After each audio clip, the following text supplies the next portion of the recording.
Warhammer Online Return of Reckoning is a fan-managed community server for the 2008 released mmorpg Warhammer Online, a game that at the time sold over 1 million copies with a player peak of over 800,000. Resurrected by its player base, today we dive into its war-torn world to see what it has to offer players today, joining in its epic-scale battles and taking on its challenges, in a journey so enthralling that even our trusty steed cannot contain their excitement. Now that's what I call anticipation. My name's Mitch Mannix, and this is Warhammer Online Return of Reckoning, and an alarming adventure. As always, our adventure begins at the character creator, where Warhammer Online sports a middling amount on offer to customize your hero, indicative of its 2000s beginnings. Players can choose from 3 alternative races from 2 opposing factions, featuring mainstays such as stouty dwarves and incredibly baked-looking elves. What is with these games and doing that? Humans and incredibly baked-looking dwarves, stacked up next to mighty chaos warriors, and some highly introverted orcs. Each with their own options for tank, healer, and both melee and ranged DPS. Each class also has their own special mechanic, with this fellow's one being something I think 1 or 2 of my former creations share. But we need a hero for this story, so must of course call upon the one and only Sir Cheeto. A name not at all in reference to the crumb-flailing snack, or even its flaming hot variety. Taking our first steps into the game's world, we quickly meet a Samuel Twiddy, a hilariously named man who grants us our first set of quests to get to grips with the game's mechanics as well as try out our combat abilities. I'm sorry, I can't take you seriously with a name as silly as that. Onwards, Sir Cheeto! Warhammer Online's combat and abilities will feel very familiar for those that have played nearly any tab target MMO, including and since the release of Blizzard's offering back in 2004, with not a lot to give it any real standout feeling early on. Setting about our initial quests, taking down enemies and rescuing some locals from blazing buildings, it's nice to see not only a steady flow of tooltips explaining elements to new players, but also the simplicity of the UI, free from the overabundance of cash shop nonsense and clutter, making for a nice change. With the Twitty quests completed, we reach our first settlement, and after picking up a new round of tasks to tackle, I'm visiting the local tavern, which has an ambience of sitting in an unaccounted for fart during the first meeting with the in-laws.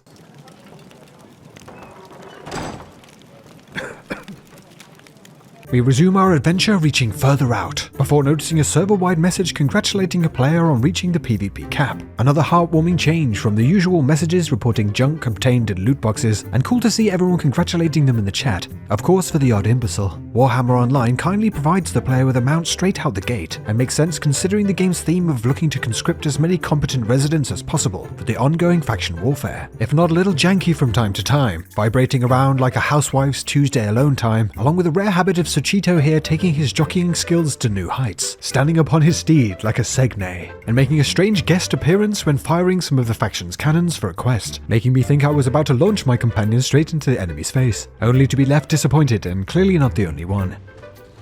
He said he had a horse. Oh, is he really gonna do it? Oh, bugger that.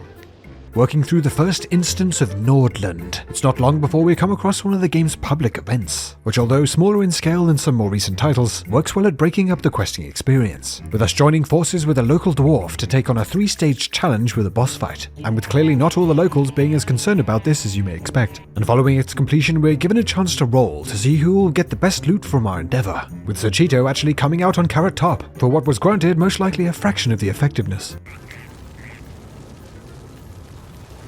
Oh, I hugged the loot chest. Oh my god. Run, Sir Cheeto. Oh, that's so embarrassing. Now you may be wondering, aside from what just transpired, what about this experience was so alarming? But don't worry, we'll get to that.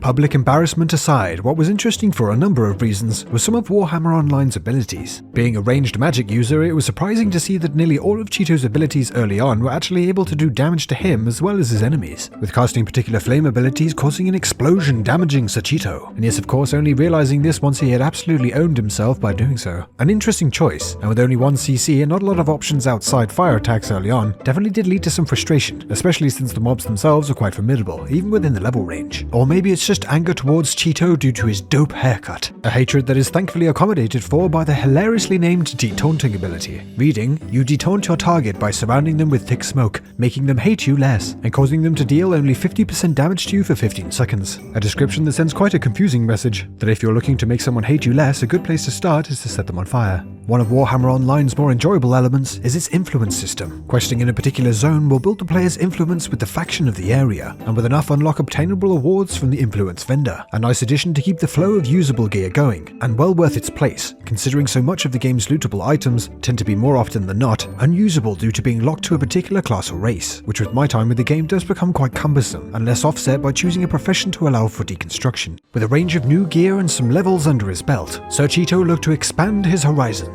And after a brief visit to the world's most disturbing minion shop, I'm not gonna lie, I'm morbidly curious to see what the Orcs version of this would look like. Actually, no, I'm not. Ventured out to one of the game's encampments, which along with more PvE quest opportunities, also begins to feature for me the game's core element, that being its faction PvP content. Each zone is split into level ranges, as well as displaying which of the warring factions occupies each zone, with frequent events occurring to spark more battles over the territories of the land, and was for me the most exciting part of playing through the game. Repeatable scouting missions to introduce the player to the capture points, as well as always a chance of a rival player appearing out of stealth to take you on, made the quite flat-feeling questing far more engaging, and as we'll find out a little later on, scaling massively into a truly epic experience. But not quite as epic as you will be if you choose to drop a like on the video if you enjoy it, and don't forget to subscribe to the channel for oh so much more RPG greatness.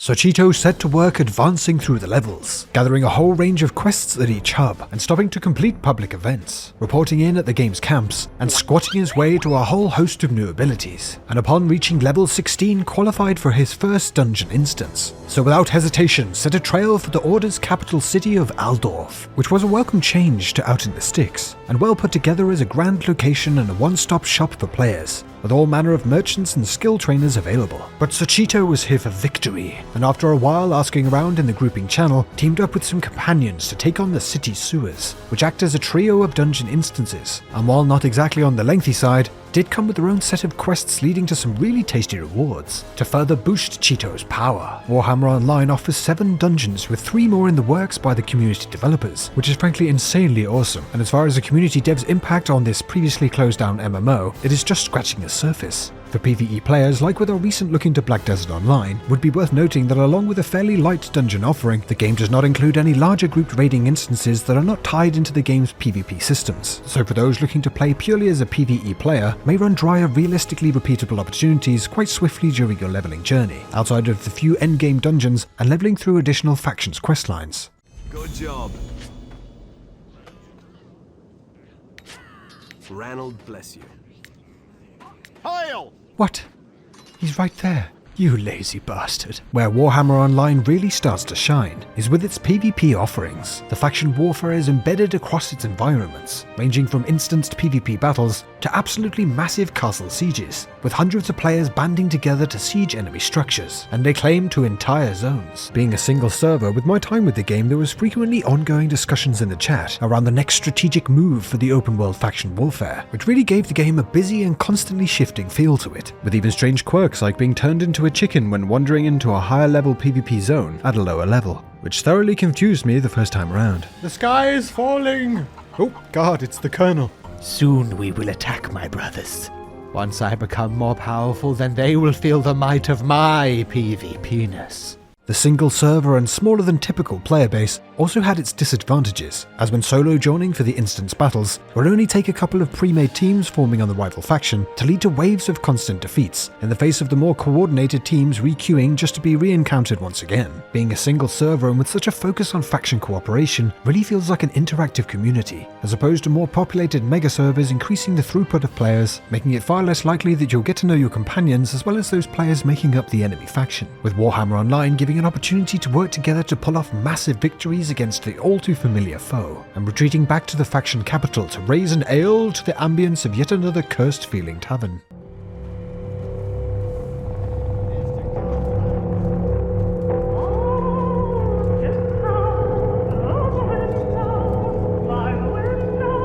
Warhammer Online is providing an experience that is getting harder and harder to find, and it's with that the alarming side of this amazingly well put together community experience begins to set in.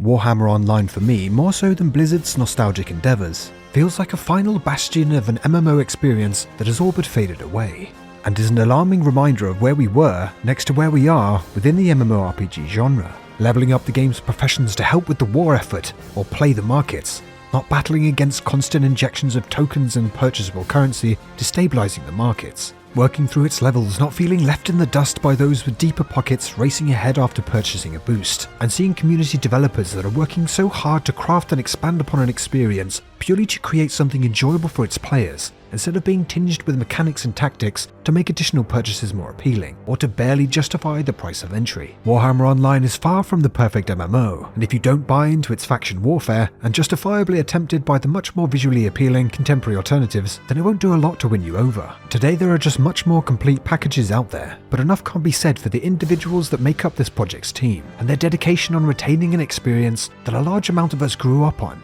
and led to us falling in love with the genre in the first place. As the genre has shifted over the years, it's tragic to see that there's been so many missteps and such a focus away from the more social and personal feeling massively multiplayer open world experience, considering how profound they can be. I've heard countless recounts of MMO players' standout experiences, and the vast majority of the time they consist of interactions over finally maxing out their grindfest trinket. Warhammer Online is free to install and to play, is not for everyone, and most certainly has been outpaced by a lot of its contemporary competition, which you can expect considering technically it shouldn't exist. Known to and supported by the original team and easy to set up. If you like open world PvP, then this one may be worth a look. But most of all, I want to end this off with a huge shout out to the Return of Reckoning team for hosting, updating, and keeping this MMORPG up and running for its players, and for thinking you do, and doing.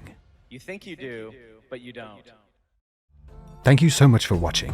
As always, I'm keen to get your thoughts down in the comments. You, not them. No, you.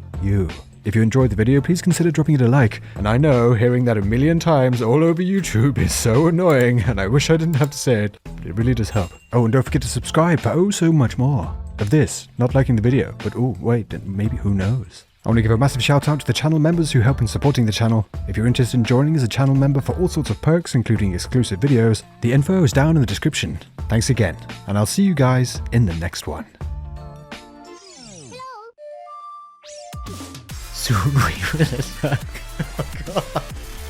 Oh God. Soon we will attack, my brothers. Standing upon his steed like a Segne. I'm so sorry for that. I just ad-libbed that. And now I regret my entire life. Soon. Soon.